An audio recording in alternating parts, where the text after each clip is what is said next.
Hey there again. Time for Cold War, week 4. So, as you all remember, the United States is trying to practice this containment of communism, along with some other Western European nations like France and Great Britain.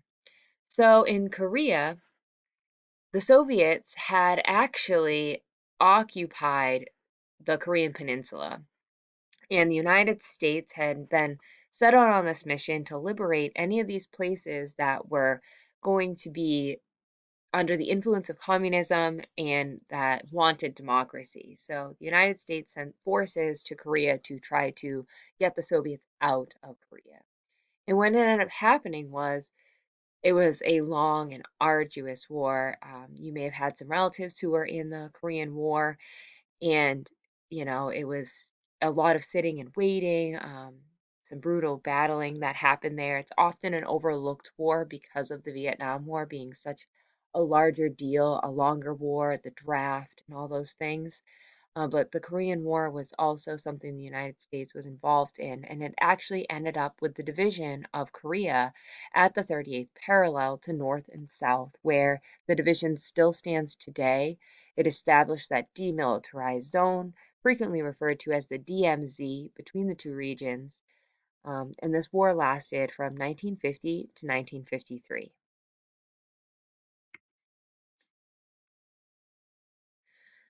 So you can see here, this is that shifting map of Korea from 1950 to 1953.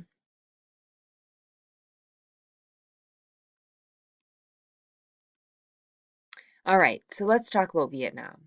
So as you guys had known that the United States, France, Great Britain, Germany, and other places had worked long and hard to maintain some type of influence or a sphere of influence over the Southeast Asian region, during the time of imperialism, a long time ago in the 1800s.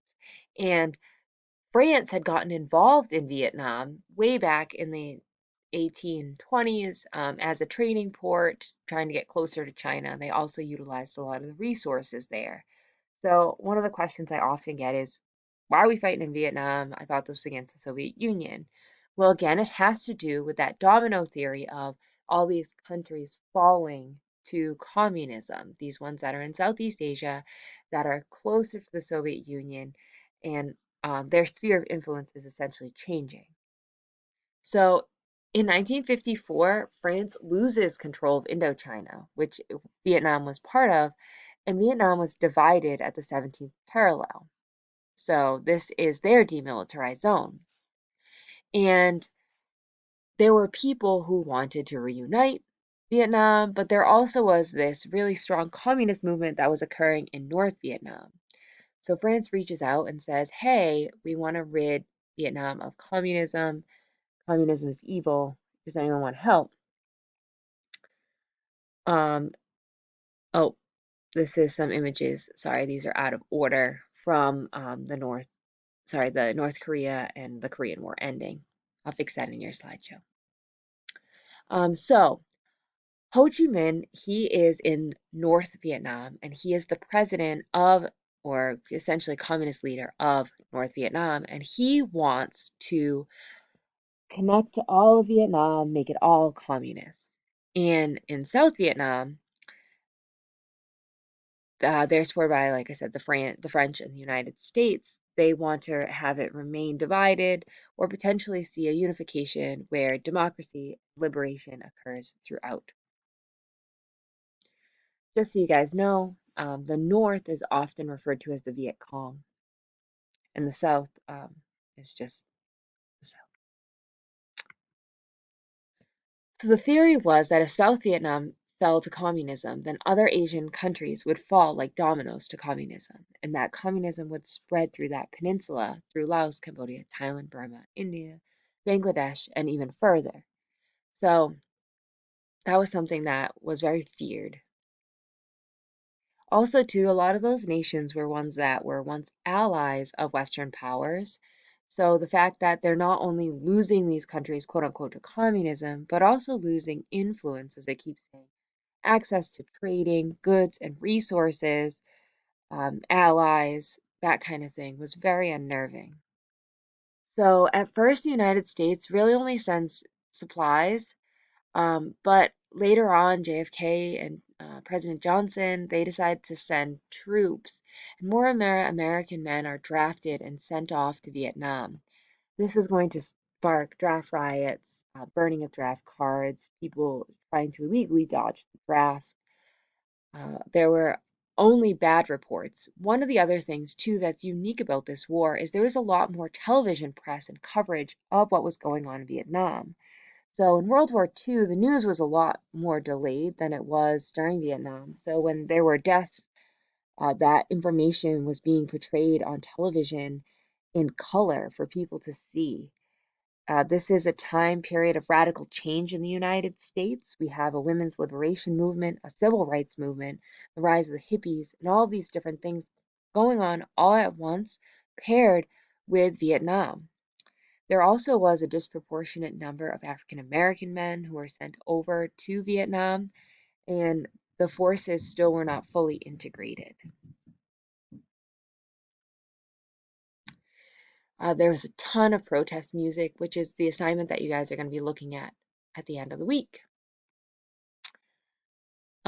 So the Tet Offensive is in 1968 when guerrilla forces came out of the jungles and attacked Americans and South Vietnamese forces in cities across the South.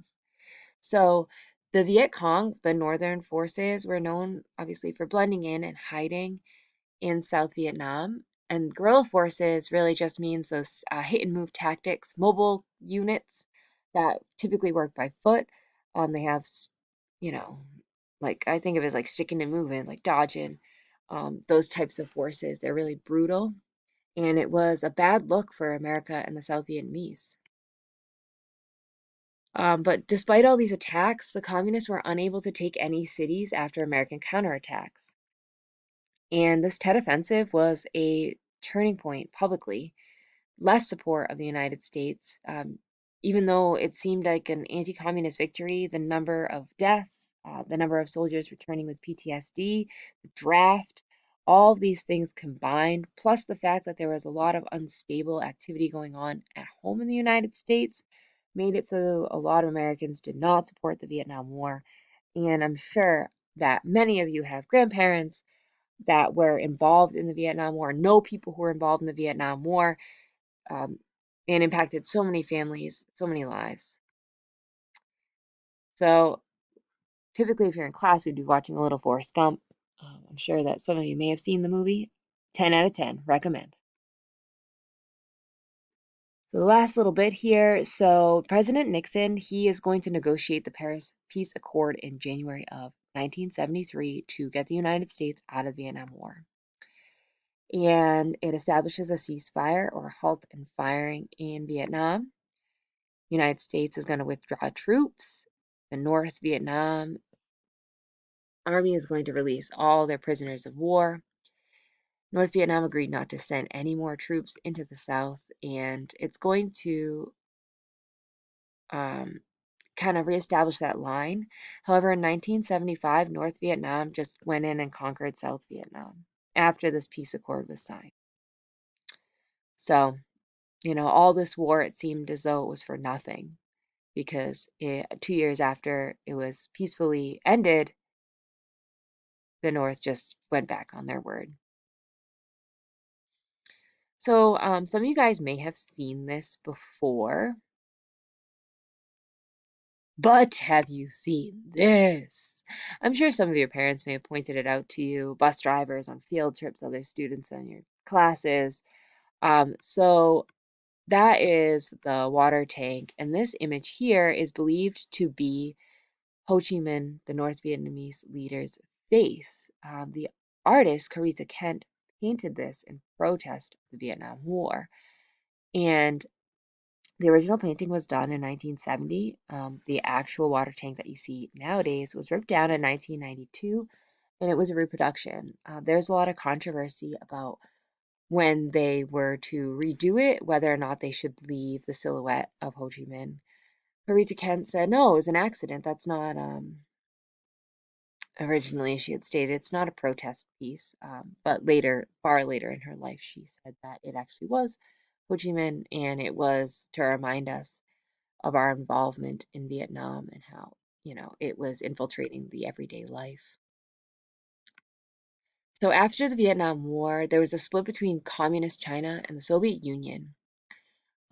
So disproving the domino theory. So this idea that communism was going to spread into Southeast Asia, and then the United States and other Western nations weren't going to have access to all that trading, like I had stated before, is going to be disproven when the Soviets and the Chinese get in a big argument about what it means to be communist. And through this, the United States is actually able to rebuild their relationship with China in a way where they could start trading with them and start having talks about, um, not necessarily alliance, but creating more trust between the two nations. We're going to get more into China next week. That's all for this week. Have a great day.